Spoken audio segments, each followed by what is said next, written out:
Mayon Volcano is one of the most famous icon landmarks in the Philippines.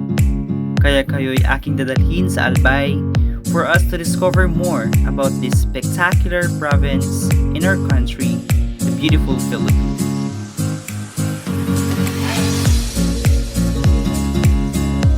Hi netizens, hello world, this is part2 and welcome to my great solo adventures in my homeland, the Philippines. Hi guys, I am here at Vera Falls. It is still under jurisdiction of province of Albay. So the back of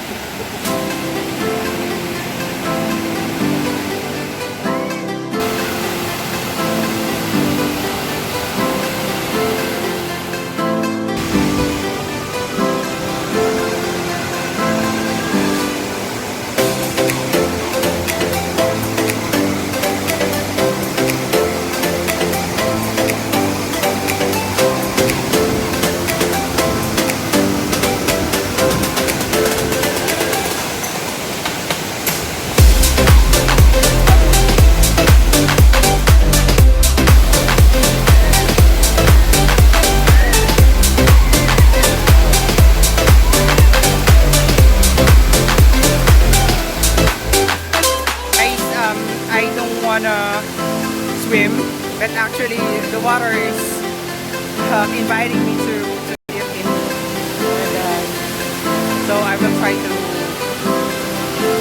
move there.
Kaya pala matilim daw ko.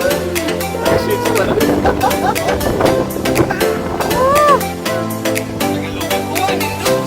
Reaction din kuya. Ngit madilim. Madilim. Eh Jason, nagsigigan kuya pamunta na yan. Uy, 24 pa lang siya ka-age kami. Really? Yeah. Pero feeling ko, after few years, yun na rin na yun. Okay, 31. Ay, 31, sabi ko sa kanila. Thank you. Guys, Mayon is there. You can see the silhouette. It's there. So, but may ulap. So,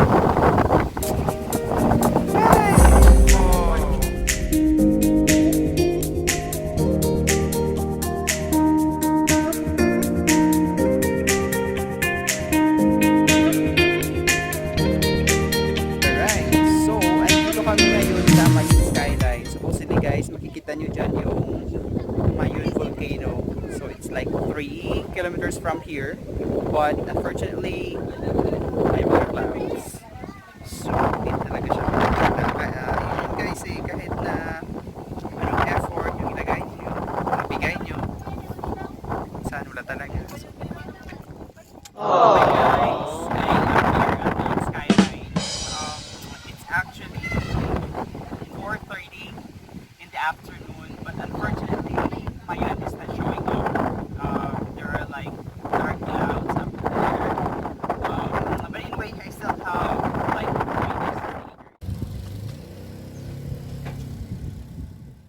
Alright, so it's my second day in Albay. Today's activity is I'm going to do ATV. So, para makita si Mayon ng malapitan. Alright, so hello po. Ano pangalan, ang pangalan mo kuya? Christian. Okay, siya po yung guide ko ngayon for ATV guys. So, kuya, ikaw nang bala sa akin na pag ano ha. Sinaktan na kasi ako kuya, tapos hindi na pwedeng masaktan ulit kasi ano na eh. Joke lang kuya. So ilang taon ka na nag-guide dito? Oh, almost 3 years na din po. Oh. Pero palipat-lipat lang po ng company. Almost 3 years na. So milyonaryo ka na pala?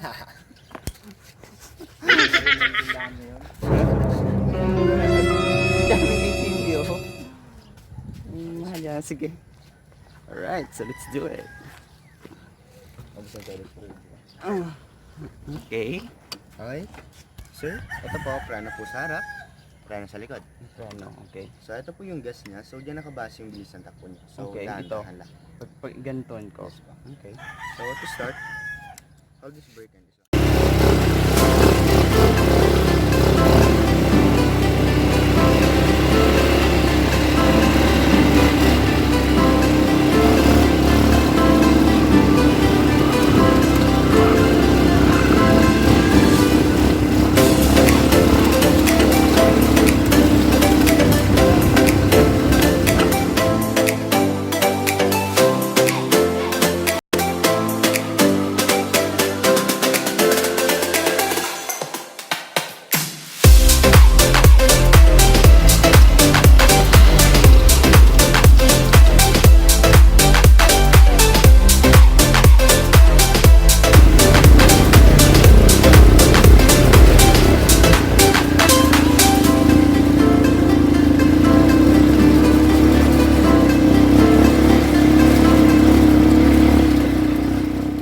Guys, actually I'm done with my ATV adventure. So it took me 3 hours from here going to like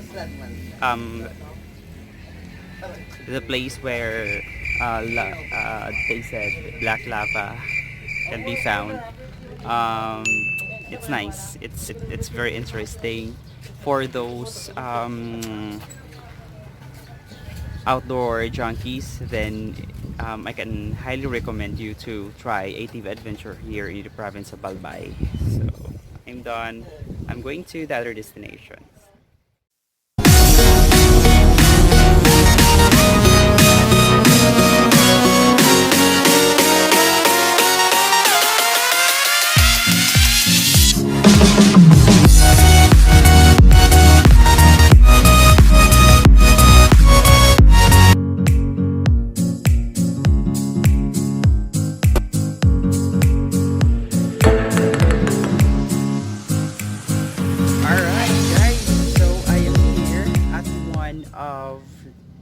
The most famous landmarks in the Philippines, the Cagsawa ruins. If you're going to see, makikita to sa mga postcards.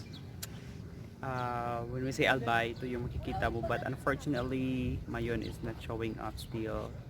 Pakashy siya, so I hope tomorrow makikita ko siya.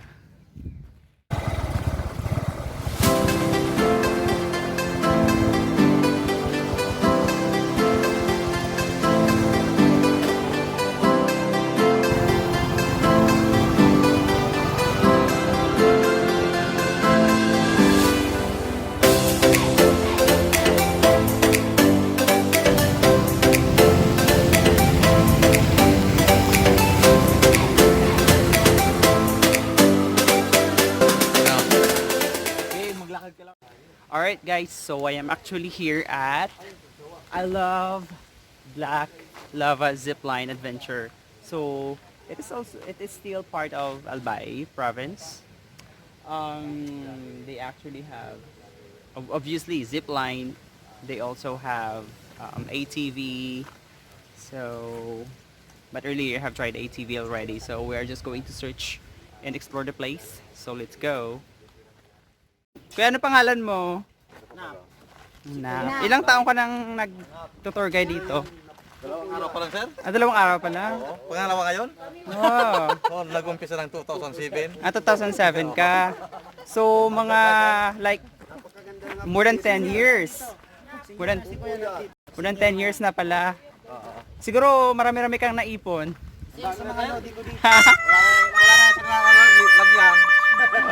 Wala nang lalagyan. Oh.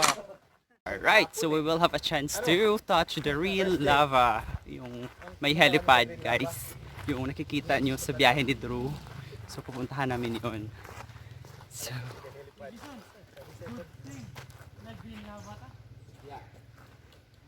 Kaya kung nag-black lava mi. Pangalawa. Turn up na comeback. na pag ano no, pag walang clouds no. Ito yung binuka ng bulkan. Oh! Kalimutan ko ang picture. So kung nagpatuloy pa to, wash out lahat yan dyan. Eh, wash out talaga pati yung nyug. Oo! Kasi sila ito nyo. Natin na po na natapunan na. Saan yung sinasabi mo yan na may baka may So, this is the actual lava. Ano tawag ng metamorphosis? Metamorphic.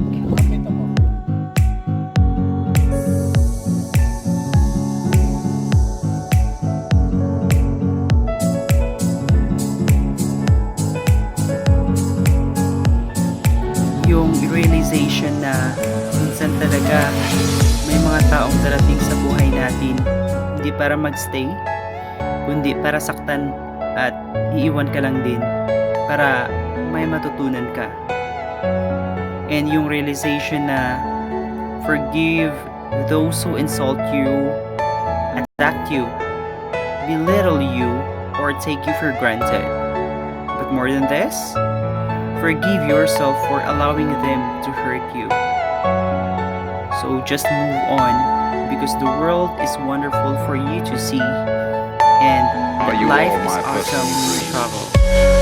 Kaya guys, don't forget to subscribe to my YouTube channel and see you next time in my solo adventures in our homeland